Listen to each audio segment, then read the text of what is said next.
Donc, on va voir donc la partie sécurité. Et on avait dit, on gère la sécurité pour gérer donc avoir donc une sécurité pour se protéger contre les attaques. Et toujours, il y a votre serveur, il va être sur le réseau et vous pouvez avoir des personnes mal intentionnées qui peuvent accéder à vos données. Donc, on doit sécuriser tous les accès. Quelle est la protection? La protection, c'est qu'on protège les utilisateurs qui accèdent à la base de données pour donc les protéger contre des actions. Par exemple, ils peuvent supprimer les données d'un tableau d'une manière involontaire. Ou bien donc de limiter les actions d'un utilisateur. Je peux avoir un utilisateur qui peut faire par exemple une sélection sur la table client, mais je ne peux pas lui donner, par exemple, une sélection sur d'autres tables. C'est limiter donc les actions des utilisateurs. La confidentialité, je peux avoir des données qui sont confidentielles, qui ne peuvent être accessibles qu'à un ensemble bien limité d'utilisateurs. Est-ce que c'est clair? Ça, ce sont les trois piliers de la sécurité. Alors, donc pour faire une stratégie de sécurité, on va utiliser deux notions qui sont principaux. Donc les logins, c'est la connexion, et les users, ce sont les utilisateurs. Donc pour accéder à une base de données, je vais utiliser tout d'abord une connexion pour accéder au serveur, et puis un utilisateur qui va utiliser cette connexion pour accéder à la base de données. Est-ce que c'est clair? Donc on va voir ces deux notions, on va essayer de les appliquer sur notre base de données. Alors j'ai ici une base de données vente 3 qui contient 3 tables. Il y a 4 tables. Article, client, commande, lead, commande. Okay. Alors tout d'abord, avant de commencer, on doit faire quelques modifications au niveau de notre serveur et au niveau de sécurité. On doit lui donner la possibilité d'avoir une authentification mixte, c'est-à-dire par défaut, quand vous installez votre serveur, vous allez trouver cette option qui est cochée. Okay? C'est-à-dire que le compte de votre PC, le compte Windows, c'est le seul qui peut accéder à la base de données. Pour avoir cette possibilité d'avoir des comptes créés dans le serveur, c'est-à-dire des connexions au niveau de serveur, je dois mettre mode d'authentification SQL Server et Windows. La nomination, l'ancienne nomination était mode mixte. Quand vous faites ça, vous devez faire un redémarrage de votre serveur. Ok, vous redémarrez. Moi, j'ai déjà fait cette option. Si vous voulez le faire, vous voulez le faire, donc vous devez redémarrer votre serveur.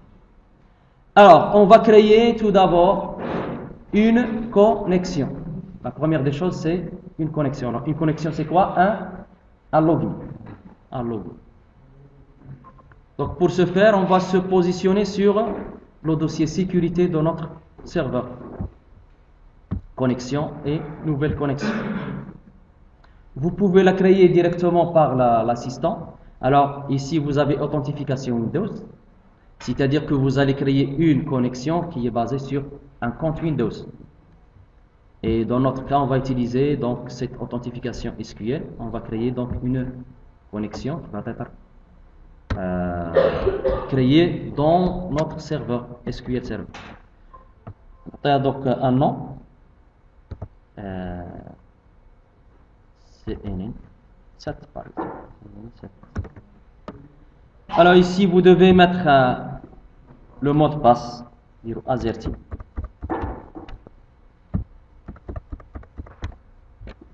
Ici, on a 3 options ici. Conserver la stratégie, c'est-à-dire que le serveur va contrôler le mot de passe, ce qu'il contient, donc des majuscules, des chiffres, des lettres et ainsi de suite. Conserver l'expiration, c'est-à-dire quand vous connectez, il passe un mois, il vous demande de renouveler le mot de passe. Et la troisième, l'utilisateur doit changer le mot de passe à la prochaine, c'est-à-dire quand le CNN7 se connecte à votre base de données, à votre serveur, et le serveur va lui demander de changer le mot de passe. Déjà 15. 8. Ok, donc j'ai une connexion qui s'appelle CNN8. 7, il est déjà. Donc CNN8, donc c'est la connexion que je viens de créer. Alors, tout ce que j'avais fait avec l'assistant, je peux le faire avec un script, avec le code. Alors pourquoi on utilise des scripts? Je voulais vous dire pourquoi on utilise des scripts. Très bien, parfois il peut que je lance le script à l'extérieur via le réseau, c'est-à-dire que je ne suis pas sur place. Ok? Vous n'êtes pas, donc l'administrateur de base de données n'est pas en général toujours à côté de serveur. Donc il peut lancer, vous pouvez lancer ce script-là à travers de votre application visuelle qui se trouve sur le réseau, sur un autre bureau, vous allez lancer le script, ça vous pouvez le faire. Donc pour créer donc un login avec le script, qu'est-ce qu'on fait? Donc c'est create login. Alors, login. Le nom de login c'est CNN9 8 عندنا. Donc 9 with password. On donne ici le N majuscule. Qu'est-ce que ça veut dire? C'est-à-dire vous pouvez avoir des lettres Unicode, ok? Des lettres arabes et ainsi de suite.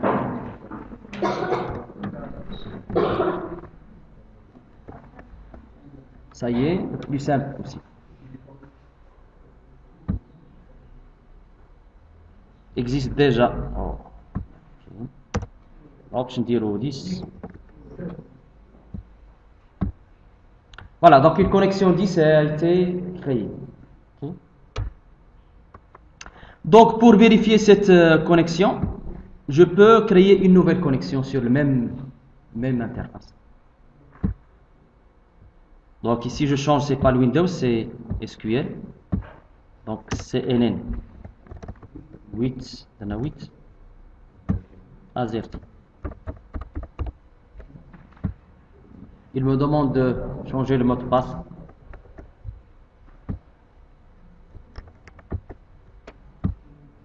Ok. Donc ici j'ai la connexion avec CNN8.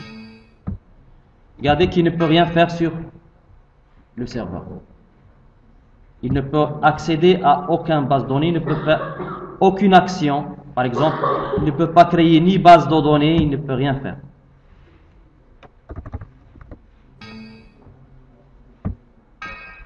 Voilà, donc il ne peut rien faire sur le serveur.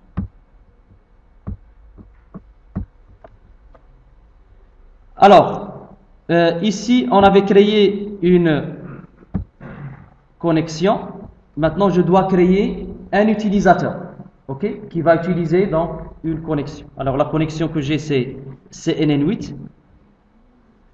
Je vais utiliser donc un utilisateur qui va être créé dans la base de données 23. Donc use 23. Donc create. Voilà user 8. Donc quoi? For login CNN 8. Ok. Donc un utilisateur qui s'appelle user8, il va être créé dans la base de données 23. Donc pour tester, on va voir. راني داخل autant que administrateur ici. Alors, je vais voir sur la base de données d'IALI 23. Sur la base de données 23, je vais voir la partie sécurité et utilisateur. Et j'ai donc le user8 qui a été créé. Okay. Alors d'ailleurs, vous pouvez encore le mettre par l'assistant. Nouvel utilisateur, vous allez. Okay. Maintenant, je teste. Si je me connecte avec donc le CNN8, Donc le mot de passe est désormais c'est 1, 2, 3. Donc maintenant je me connecte avec CNN8. Donc je me déplace vers la base de données 3. Les autres bases je ne peux pas y accéder. Mais la base 3 je peux accéder. Mais regardez, je ne peux pas visualiser les tables. Okay? Je ne peux pas visualiser les tables. Donc on avait fini avec ça. Les deux choses les plus importantes, c'est comment créer donc une connexion et comment créer donc un utilisateur. Alors ici on a un ensemble d'instructions qu'on peut le faire sur les logins. Donc create login c'est with password. Et là si vous voulez créer un login à partir donc d'un compte Windows, et là vous pouvez l'instruction pour modifier le mot de passe d'un login. Et là vous pouvez rendre un login disable, c'est-à-dire inactif. Quand vous lui mettez disable, il ne peut pas accéder avec ce login. Vous pouvez le rendre actif avec alter login enable. Et vous pouvez supprimer le login avec drop. Ok? Alors les actions que vous pouvez faire sur les users, les utilisateurs. Ça c'est pour la création. Ici pour créer donc un rôle, on va le voir tout de suite. Ici pour ajouter donc un utilisateur à un rôle. Donc maintenant on va parler donc sur la gestion des utilisateurs. Alors pour gérer les utilisateurs, on peut les mettre dans un ensemble de rôles. Alors c'est quoi les rôles? Alors un rôle c'est quoi? C'est un ensemble d'utilisateurs qui partagent les mêmes droits. Par exemple, je peux créer un rôle 1 et je peux mettre dedans un ensemble d'utilisateurs qui vont partager les mêmes droits. Alors un rôle peut avoir un ensemble de droits. Alors pour les rôles, on a 3 types de rôles. On a le rôle qui sont au niveau de serveur. Alors les rôles qui sont au niveau de serveur, vous allez les trouver dans la partie sécurité de serveur et vous allez trouver le rôle de serveur. Alors ces rôles-là, ils sont prédéfinis, ils contiennent un ensemble donc de privilèges. Par exemple, le rôle DB créateur, si je mets un utilisateur dans ce rôle-là, il va avoir la possibilité de créer une base de données, de modifier une base de données, créer ou bien modifier une base de données. Donc je peux mettre dans un rôle un ensemble d'utilisateurs. Mais ici, je ne parle pas d'utilisateur, je parle de connexion. Parce que je suis au niveau de serveur. Au niveau de serveur, je parle de connexion. Donc ici, je peux ajouter à ce rôle-là donc un utilisateur. Propriété. Et ajouter. J'ajoute un utilisateur, une connexion. Donc, la connexion, c'est CNN8. OK. Donc, pour voir le script qui va être généré relatif à cette instruction, voilà. Exec master sp serve role member, vous spécifiez le nom de login et vous spécifiez le nom de rôle. Donc, si j'exécute cette instruction, cette connexion, il va être dans ce rôle-là. Voilà, il est passé. Pour tester, je vais voir donc DB créateur, double-clic, et je vais voir donc ici, non, à ce niveau de connexion, je vais voir CNN8.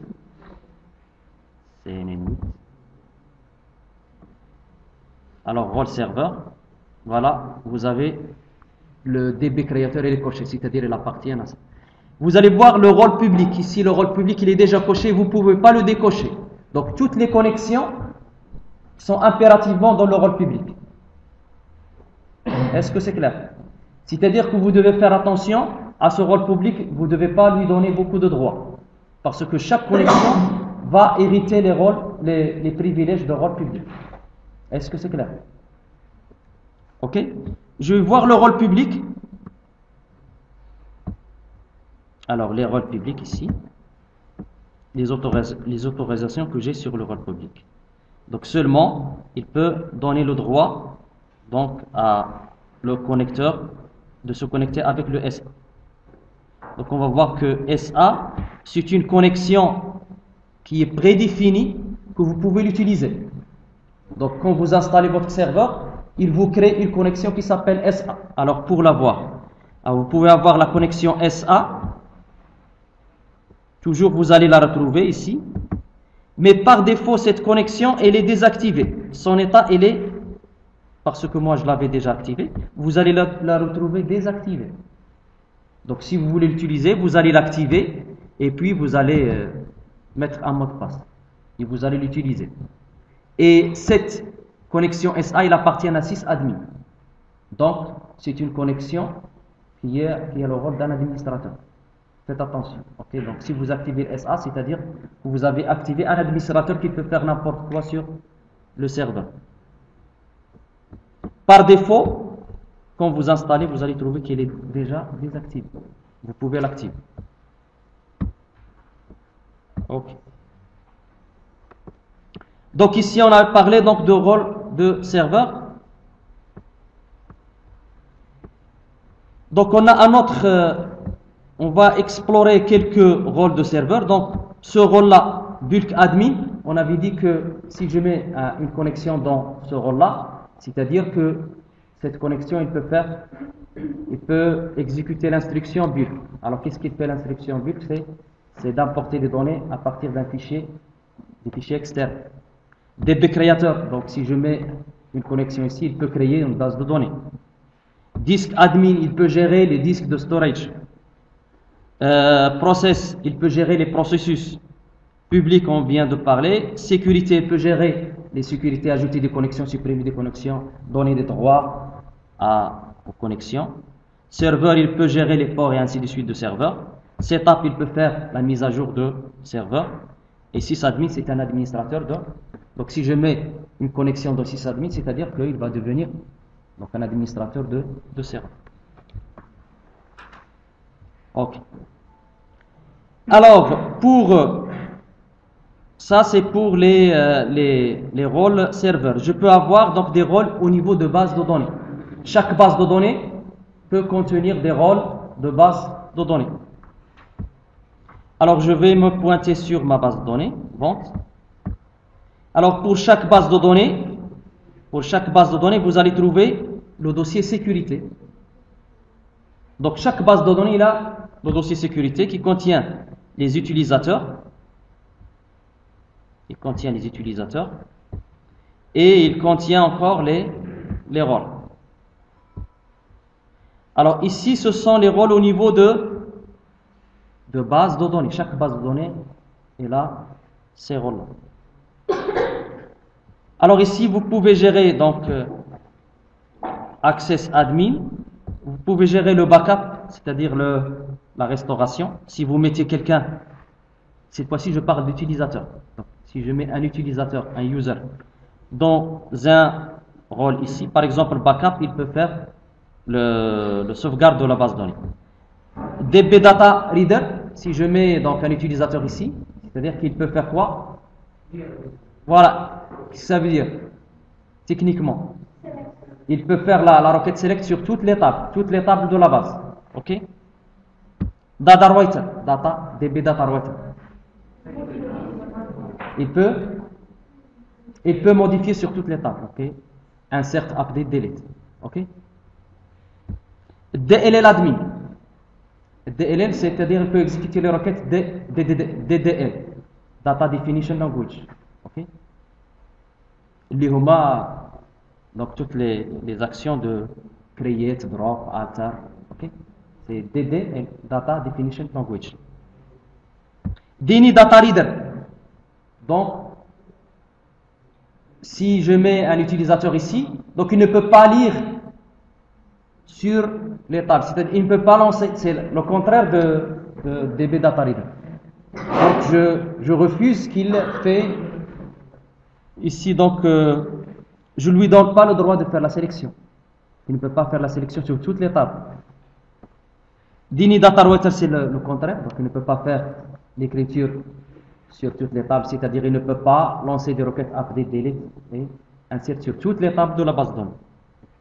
DB Owner, ça c'est très important. Si je mets un utilisateur dans DB Owner, c'est-à-dire il va devenir un propriétaire de la base de données, il fait ce qu'il veut sur la base de données. Supprimer, ajouter, il fait ce qu'il veut sur la base de données. DB Sécurité Admin peut gérer la sécurité, créer des utilisateurs, donner droit aux utilisateurs et ainsi de suite. Public, donc là c'est le groupe public. Par défaut, le groupe public il va contenir les utilisateurs de la base de données, donc tous les membres. Alors maintenant on va voir comment ajouter donc un utilisateur dans un rôle de base de données. Ok. Alors comment on l'ajoute? Donc on va exécuter la procédure exec quoi? sp add role member. Je donne le rôle, le role name. Ça sera égal. Par exemple, je vais que l'utilisateur soit dans le rôle DB Data Reader.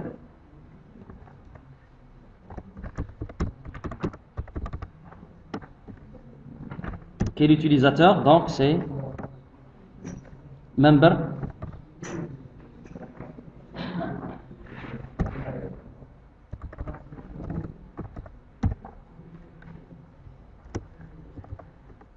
alors notre utilisateur il s'appelle quoi? C'est user8, ok?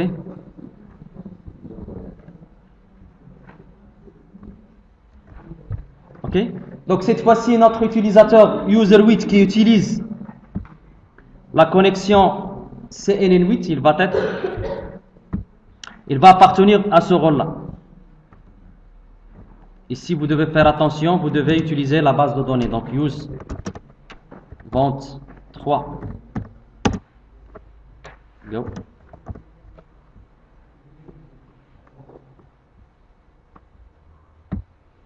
Ok. Maintenant, désormais, le groupe user8, il appartient au DB Reader. Pour vérifier, je vais voir donc DB Data Reader.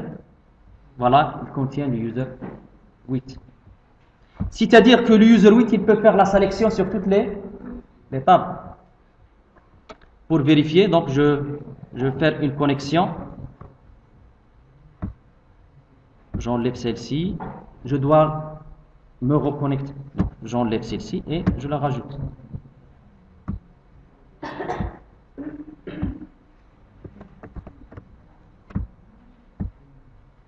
Maintenant, je me connecte avec CNN.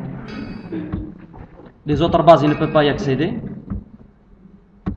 Mais à la base 23, maintenant, il peut visualiser les tables.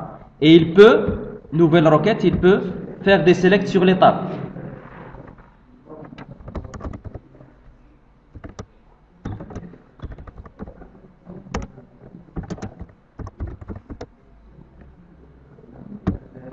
Voilà, donc je peux faire la sélection sur donc, les tables. Les tables sont encore vides,